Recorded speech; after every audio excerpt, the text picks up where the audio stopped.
The Orlando meeting on ALS research last December was really successful both in quantity and quality. I think that the number of attendees was really remarkable, and it shows how much interest there is in ALS research, both from the academic and industrial point of view, but also from a qualitative point of view. It was very good. The quality of the presentations was, I think, excellent, and there were a couple of elements that really represent breakthroughs, I think, in terms of understanding the biology of ALS. And one of the elements that will remain is that there is increasing interest in finding out the genetic background of both familial and sporadic ALS, because it becomes more and more clear that what we learn about the familial form of the disease might have immediate bearing on our understanding of the sporadic form.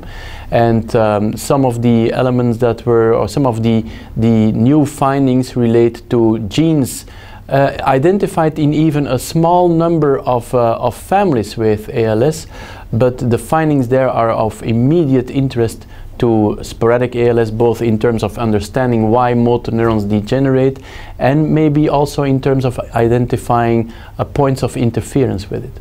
The Congress, I follow mostly the part of the preclinical study, of course, because I was very interested for the work I'm doing. And there was a lot of new things coming out, especially because there were new genes that have been discovered and so new mechanism. And so I got a lot of information that helped for my future research on that. So what I would like to highlight from this meeting is the role of these new genes that are related to the RNA processing in the ALS. So it's a new mechanism that was not considered until these genes were discovered. So I think that a lot of new data will come out in the near future that will help to understand much more about the disease. This Congress is the World Congress, and it's always interesting to be present. You have to be present. For me, the highlight this year was we always find new genes, and we never know what is important for the patient. It looked as if a new gene, which we found 1 year ago, optineurin, has implications for therapeutic attempts in the future, and therefore I was really interested to hear our Japanese colleagues who reported on this new gene.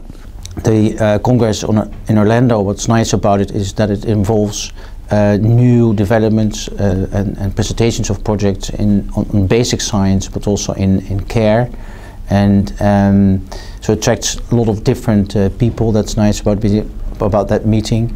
And I think a major new way to study ALS is the induced pluripotent stem cell model, which enables human tissue to have human tissue from patients in the cell culture system to study disease and to identify new drugs for this for ALS. I think that's one of the major highlights of that meeting. But there were also good highlights more in care and clinical research, which is also important. And another one is a presentation by an Italian group by Adriano Chio on different phenotypes. It's still a question whether ALS is one disease or maybe a syndrome of many different motor neuron diseases.